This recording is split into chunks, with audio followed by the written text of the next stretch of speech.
Emma was about to celebrate her 15th birthday, surrounded by dreams and expectations. But on what seemed like an ordinary afternoon, her life turned upside down. While visiting a friend, she was betrayed in an unimaginable way by those she trusted most. What started as a normal meeting quickly turned into a nightmare, and Emma had to fight for her own life in a way that few would have the strength to survive. Get ready for a story of resilience that will tug at your emotions. Stay until the end to find out how Emma, facing betrayal and a brutal attack, managed to rebuild herself and become an example of strength and perseverance. Every moment of this story is crucial, and you won't want to miss the surprising and transformative ending that will capture your attention until the very last second. About to celebrate her long-awaited 15th birthday, Emma had been dreaming of this day since she was very young, imagining every detail as if it were a fairy tale. The excitement surrounding this special date grew each day, and her eyes sparkled with happiness as she thought about the party that would mark her transition into adulthood. Until then, her life seemed to be following a peaceful course. She lived in a modest but lively neighborhood where she knew every neighbor and felt at home. The streets were filled with childhood memories, and the friends accompanying her in this phase were the same ones she played hide and seek with as a child. Between laughter and memories, Emma had always been a sweet girl with an open heart, ready to embrace the world and the people around her. The preparations for the party were in full swing. Emma imagined every detail: the pink satin dress her mother was sewing so lovingly, the carefully chosen desserts, the music that would cheer her friends and family. The party would be the highlight of her teenage years, a moment when she would feel truly special and loved by everyone around her. The excitement for the party was shared by her friends, especially by Sarah, Emily, and Jessica, three girls Emma considered almost like sisters. They were neighbors and had grown up together, sharing confidences, laughter, and many special moments. For Emma, these friends were part of what made her life so meaningful and complete. They were companions for every moment, always present, and she trusted them like no one else. That day, everything seemed normal. Emma woke up early as usual, to help her mother with the house chores before heading to school. Her mother had already left for work, and Emma was responsible for taking care of her younger sister, Lily, who had special needs. The relationship between the two sisters was one of deep love. Even though she was so young, Emma was always very mature and responsible, especially when it came to taking care of Lily. The way she protected and guided her was full of tenderness that touched everyone. After dropping Lily off at school, Emma felt free to focus on the last details of the party. Her thoughts wandered through the preparations, and she smiled as she imagined her friends having fun, dancing, and celebrating with her.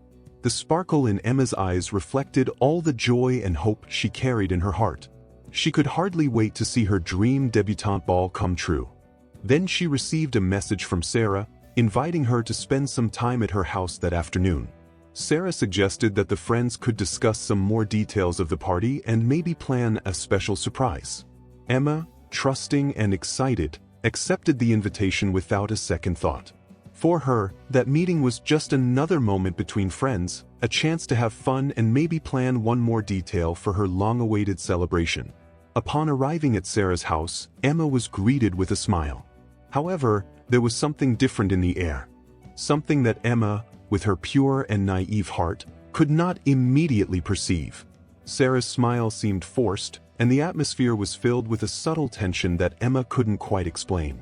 What she didn't know was that her friends, those she trusted blindly, were about to reveal a cruel and ruthless side that would forever change her view of friendship and trust. Entering the living room, Emma found Emily and Jessica sitting on the sofa. They greeted her with hugs and chatted for a few minutes about trivial things: school, weekend plans, and, of course, the upcoming party. But soon, the conversation took an unexpected turn. The friends' tone began to change, and subtly cruel comments started to emerge. They talked about how Emma always seemed to be lucky, how her life seemed easy, and how she always got what she wanted. Emma tried to laugh, still not fully understanding what was happening, but something inside her was beginning to feel uncomfortable.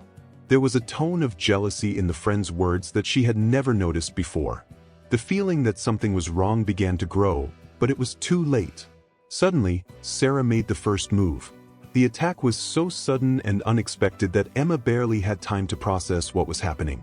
She was pushed violently against the wall, and in a matter of seconds, what seemed like a mean-spirited prank quickly turned into a brutal and premeditated attack.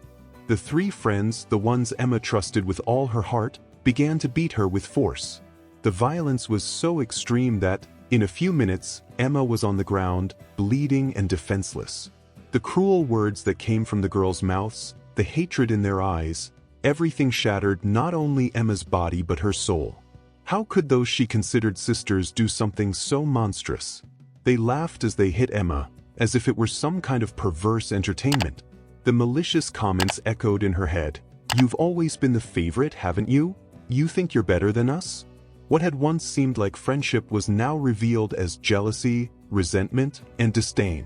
The scene that followed is something difficult to describe.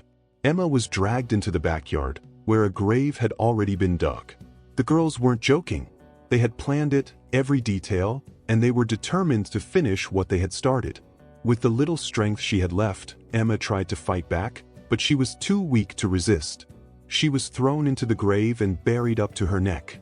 The weight of the dirt suffocated her, and the desperation grew with each passing second. If you're following this gripping story, don't forget to like the video and leave your comment. It's very important for us to continue bringing stories of resilience like this that touch the heart and make us reflect on the inner strength we all carry. As they threw dirt over her body, the girls laughed as if it were some sort of spectacle.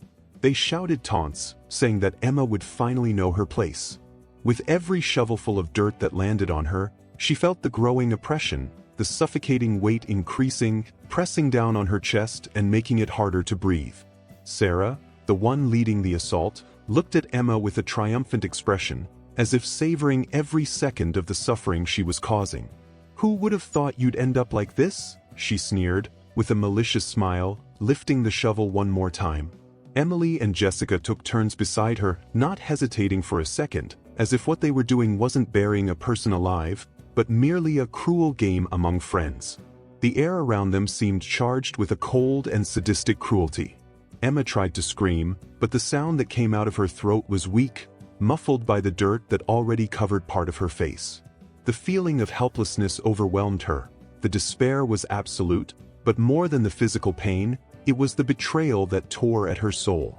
How could those she considered sisters, with whom she had shared the most important moments of her life, be doing this? The pain of rejection mixed with the panic of being buried alive, her breaths already short and turning into small gasps. Her eyes filled with tears, but she knew that crying would only make everything more difficult. What terrified her the most was that, to her friends, this seemed to be just a sadistic game, something that brought satisfaction and amusement. "You're nothing, Emma," she heard one of the voices say, with contempt, while another girl, Jessica, threw more dirt over her head. The words cut deeper than any physical wound. They wanted her there, helpless, suffocated, erased. As if they wanted to extinguish the light Emma brought, that glow that bothered their miserable lives. And the sound of the laughter. The sound of the laughter was the worst. They laughed loudly, almost hysterically, as if they couldn't believe their own cruelty. "Let's see if you can get out of this one, Miss Lucky." The word was spat out with such hatred that Emma involuntarily shrank back, even more trapped by the dirt that suffocated her. The weight around her body increased, crushing her chest and smashing her hopes. The sound of the shovel tearing through the soil and the dry thud of the dirt falling over her face were almost hypnotic. Emma could feel the cold, rough earth invading her mouth, her nose, her ears, slowly suffocating any possibility of crying for help.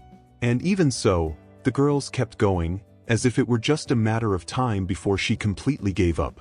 They seemed to be savoring every moment of her torment, watching with cold and calculating eyes, like predators toying with their prey before delivering the final blow. "When you disappear, no one will miss you," Emily murmured, leaning closer, her voice dripping with pure malice as she gently stroked Emma's forehead, like a twisted parody of affection. Then, without warning, they stopped.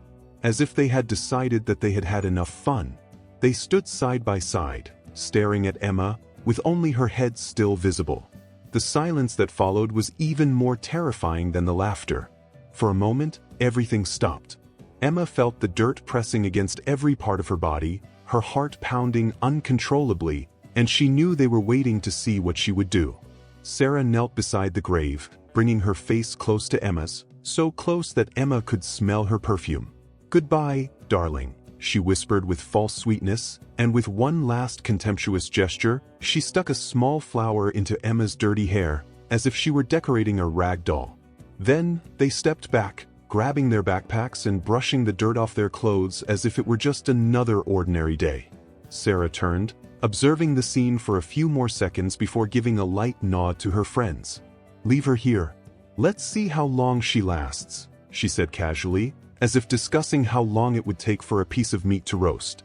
And so, they left, leaving Emma alone in the growing darkness, with no sound but her own pounding heart and the rustle of the dirt around her.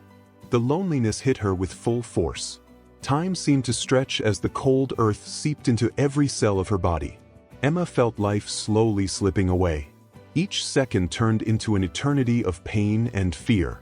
The horror of being completely immobilized, buried alive, conscious that this could be her last moment, made panic bloom inside her like a living, pulsating thing. Tears began to fall, mixing with the dirt that covered her face. They had really left her there to die, alone, with no one knowing where she was. Every thought that her family would never find her was like a knife plunging deeper. But even in that moment of absolute despair, something inside Emma refused to give up. A spark, a force that came from somewhere deep and unexplored within herself. A strength she never knew she possessed. She wouldn't let them erase her like this. She wouldn't give them the satisfaction of seeing her defeated. The pain was excruciating, the fear overwhelming, but Emma knew that as long as she could breathe, as long as she could feel, there was hope. With what little strength she had left, Emma began to move. The need to survive, to fight for her life, was stronger than the fear and exhaustion. She knew that if she didn't do something, that would be the end. Every movement made the dirt around her tighten, but Emma didn't stop. Slowly and painfully, she began to free herself. Fighting against the excruciating pain and the weight of the dirt that held her down, Emma moved every muscle in her battered body with a desperate determination. Her arms tingled, and her legs were completely immobile, but her mind didn't give in to despair. She had to get out of that grave. Even with her body in shambles, Emma found strength she never thought she had. Each movement was a painful victory, a battle against time and death that seemed imminent. Her thoughts screamed, "I can't die here, I won't die here." The cold earth around her body felt like an unbearable prison, slowly suffocating her, but she didn't stop moving. Finally, she managed to free her left arm enough to dig with her own hands. The pain tore through her skin, her fingers bleeding, but Emma continued. The effort seemed endless, as if time had frozen in that terrifying moment. With every attempt to move, the earth around her seemed to gain weight, making every inch an almost insurmountable obstacle.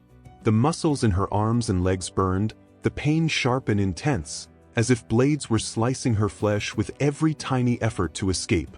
Her fingers, now bloody and raw, desperately clawed at the dense earth that compacted with every motion, but she didn't give up.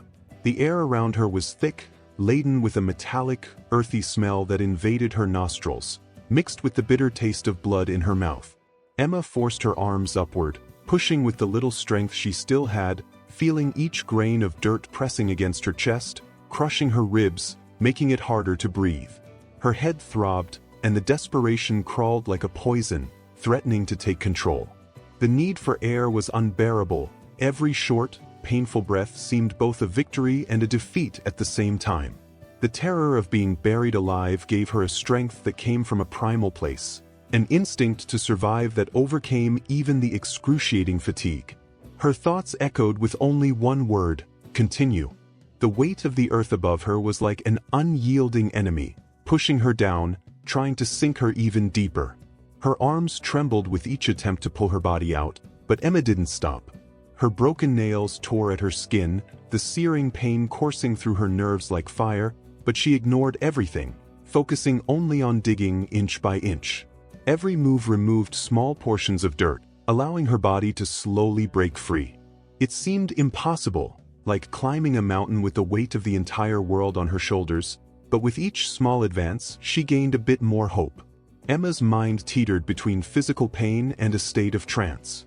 She felt exhaustion pulling her down like an endless abyss, but the will to live was stronger.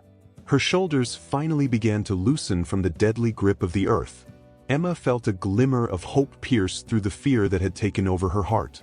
Moving as if swimming through a sea of concrete, she used the small space she had to push the dirt away, even when every inch she gained seemed to lose others. The feeling of suffocation increased with every short breath she managed to take, but, inch by inch, Emma finally began to emerge from the earth. When she managed to crawl out of the grave, completely exhausted and bloodied, her body collapsed for a moment. Her mind was still in shock. She could hardly believe that she had survived something so brutal and calculated. Now, the instinct to survive took over. With the little energy she had left, Emma stood up and started running, not knowing exactly where to go. The familiar streets that had once been a safe haven now seemed scary and empty. She didn't know if her friends would be after her, if they would come back to finish what they had started. Fear pulsed in every cell of her body, but the will to live pushed her forward. Stumbling over her own feet and with her body covered in mud and blood, Emma ran away from the house where her life had almost been taken. Her eyes desperately searched for some sign of help. Her unsteady steps led her to a house she recognized, Mrs. Brown's house, a longtime neighbor. When Mrs. Brown saw Emma in that state, she froze in shock for a brief moment. She had known Emma since she was a child, always seeing that young girl pass by with a radiant smile. Now, standing before her, was a girl covered in blood, almost unrecognizable, fighting to stay on her feet.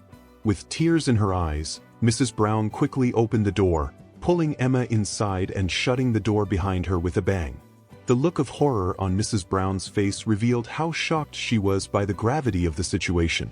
Without wasting any time, she grabbed the phone and called the police and an ambulance, all while trying to comfort Emma and understand what had happened. Emma's body was in a state of complete exhaustion. Every breath seemed like a monumental effort, but the fact that she was finally safe, far from her attackers, brought some temporary relief. Mrs. Brown wrapped her in a blanket, and while they waited for help to arrive, Emma couldn't stop the tears that finally fell, now that the shock was giving way to the cruel reality of what had happened.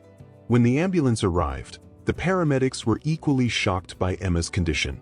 With every wound they examined, it was impossible not to be amazed that she was still alive.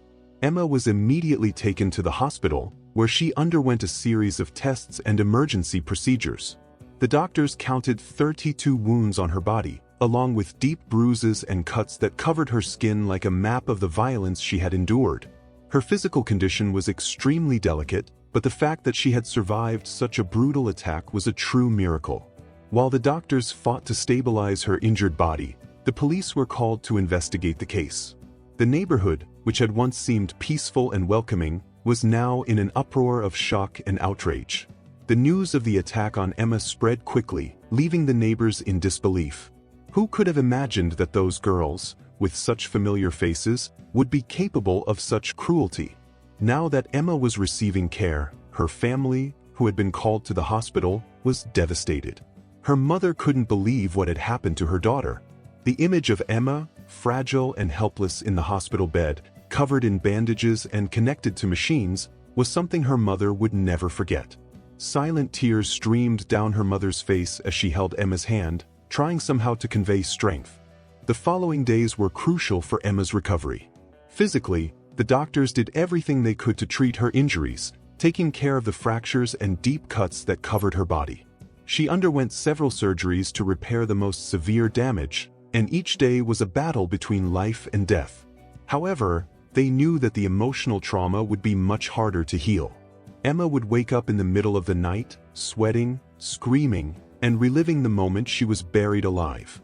Her eyes, once full of life, were now lost, as if her soul had been taken in that grave. The doctors recommended constant psychological support, but even so, the fear remained like a shadow, difficult to dispel. During this time, her family stayed by her side, encouraging her with every small victory, each stronger breath, every attempt to lift her head. But everyone knew that the fight was only beginning. While Emma fought to recover, the police began to work with full force to uncover what had happened that fateful afternoon. The state in which they found Emma, with bruises all over her body, deep marks on her neck and chest, and signs of attempted suffocation, clearly indicated that it was a premeditated and brutal crime. The officers knew that their priority was to capture the culprits as quickly as possible before they could flee or destroy any evidence. The crime scene, Sarah's house, was completely sealed off for forensic examination. Investigators combed every corner, looking for clues that could connect the girls to the horrific act. They collected soil and blood samples, identified footprint marks in the yard, and found evidence that the grave had been dug days earlier, indicating that the attack had been meticulously planned.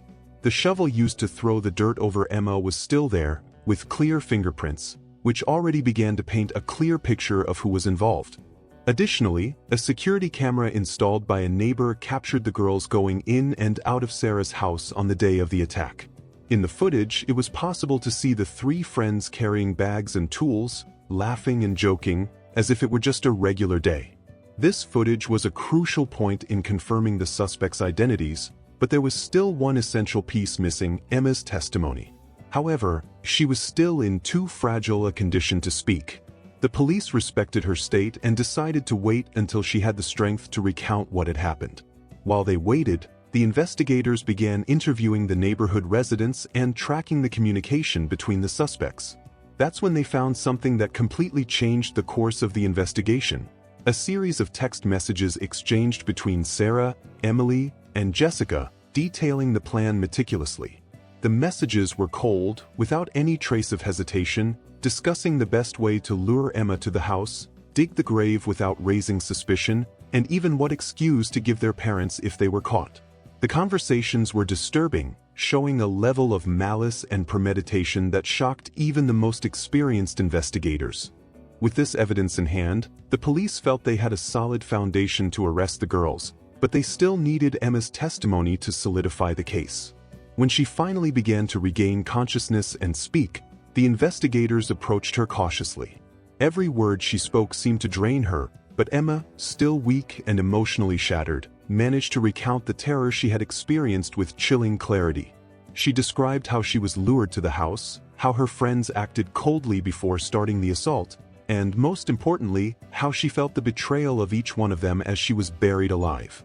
The details provided by Emma aligned perfectly with the physical and digital evidence, tightening the noose around the guilty parties.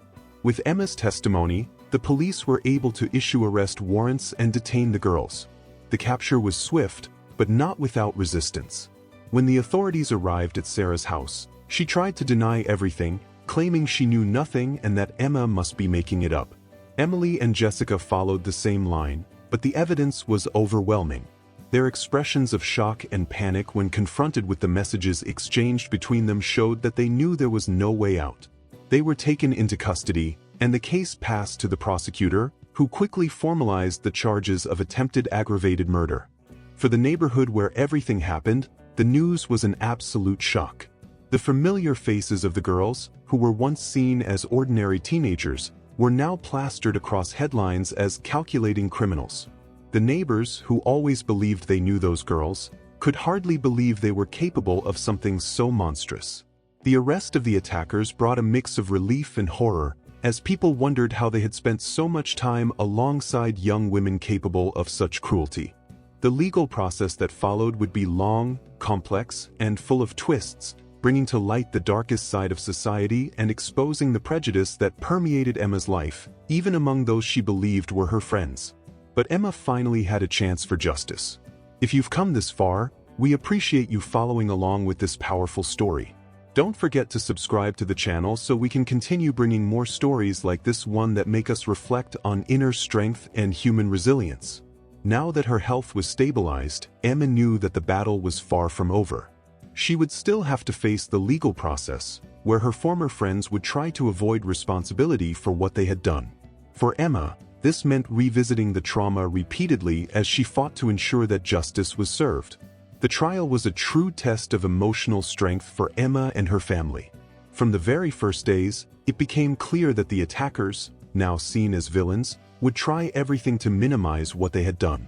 Their lawyers argued that the attack had been nothing more than a prank that got out of control. They claimed that the girls had never intended to cause Emma such serious harm. This argument sparked a wave of outrage among those following the case. How could something so brutal be described as a simple prank? Every day in court, Emma faced a new test of courage. She had to testify multiple times, recounting in detail what had happened, reliving the physical and emotional pain she had suffered. The courtroom atmosphere was oppressive. The attackers, sitting on the defendant's bench, stared at her with cold and contemptuous looks, as if they felt no remorse for what they had done. In one of the hardest moments of the trial, one of the girls even smiled at Emma as she described the terrifying moments when she was buried alive. That smile, full of disdain, seemed to say, "You were never important to me." If you've experienced injustice or know someone who has gone through something similar, leave your comment and share your experience. This kind of discussion helps us reflect on the many faces of injustice and how we can combat these situations. As the trial progressed, Emma realized that besides fighting against the pain of the attack itself, she was battling something bigger: the prejudice that permeated people's perceptions of her. Being a black teenager in a predominantly white neighborhood, many were quick to doubt her version of the events. The attacker's lawyers tried to imply that Emma might have provoked the situation or exaggerated her account of what happened. These insinuations hit Emma like a new wave of pain. How could anyone think that she, the victim of such a brutal attack, still needed to prove her own innocence? She realized that racism was a subtle but ever-present force throughout the process, and that many were willing to downplay it or ignore it entirely. This realization made the trial even more painful for Emma. It wasn't just about seeking justice for herself, but about fighting against a system that seemed inclined to protect her attackers rather than punish them properly. Finally, after months of tension and moments when Emma thought she wouldn't be able to win, a light appeared at the end of the tunnel. A new lawyer was hired to represent her, and he was determined to expose all the injustices in the case. He brought new evidence, reinforced the messages exchanged between the attackers, which revealed the detailed planning of the attack, and these proofs became irrefutable, changing the entire course of the trial. Now, the case seemed to be finally heading in the right direction. The judge and the jurors began to see the case from a new perspective, understanding the gravity of what had been done to Emma. The final verdict came, and the attackers were found guilty of attempted aggravated murder. Justice had finally been served. When the verdict was announced, the courtroom fell silent, and Emma felt a wave of relief wash over her. After so many months of tension, uncertainty, and pain, there was finally a sense of closure. Though the physical and emotional scars remained, Emma knew that the people who had betrayed her would be held accountable for their actions. Her family's reaction was one of tears of joy and relief. Her mother, who had been by her side every step of the way, couldn't hold back her sobs. She knew the battle was not entirely over, as the healing process would be long, but that moment represented an important victory. Emma looked at the judge, the lawyer, and all the people who had helped expose the truth and felt immense gratitude. But above all, she was grateful for her own strength, for having managed to survive something so cruel and unthinkable. Despite the victory in court, the impact of the case didn't stop there. The conviction of the attackers sparked a wave of discussions across the country about racism, prejudice, and violence among teenagers. Emma's story was widely covered by the media, and she quickly became a symbol of resistance. Newspapers and TV stations approached the case not just as an example of brutality, but as a window into the social injustices faced by so many black people in the country. Over time, Emma began receiving invitations to give interviews, lectures, and participate in events at schools and communities.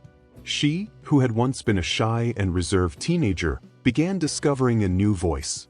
The experience that had almost destroyed her life was now becoming a platform for her to help other young people who also faced prejudice and violence in their lives. Little by little, Emma rebuilt her life. She went back to school, made new friends, and found the strength to move forward. Her trust in people, shaken by the attack, was slowly being restored. Although she could never forget what had happened, she chose not to let the trauma define her. Her physical scars were visible, but they were transformed into symbols of her fight and survival. What had once been a mark of pain was now a reminder of her courage. Emma also started working as a human rights activist, especially focused on supporting victims of violence and prejudice. She created a social project aimed at helping teenagers deal with bullying and racism in schools, offering psychological and legal support to those who, like her, had gone through traumatic situations. Emma's strength inspired many others to also stand up against injustice. She also participated in TV programs and events where she shared her story, raising awareness about the need to openly discuss racism and prejudice that were still so present in society. Emma had found purpose in her pain, to transform her experience into a tool for change. Now, Emma was no longer the same dreamy girl who imagined her 15th birthday party as the peak of her youth. She had become a strong and determined woman, who saw life with a depth and clarity that few possess. She learned that true strength lies not in never falling, but in having the courage to get up every time the world knocks you down. Today, Emma is a living example of resilience. She continues her journey with courage, always determined to help those who, like her, faced the darkest side of humanity. Her story, which began as a tragedy, is now a message of hope, proof that even in the worst circumstances, it's possible to find a light at the end of the tunnel. This story showed the true power of resilience and courage. And you, what did you think? Leave your comment below and share your opinion. We want to know how this story impacted you and what moved you the most. Don't forget to like the video and subscribe to the channel. Your participation is very important so that we can spread more stories of overcoming like this to more people. Stories like Emma's show us that, despite the difficulties, life is always worth living. See you next time.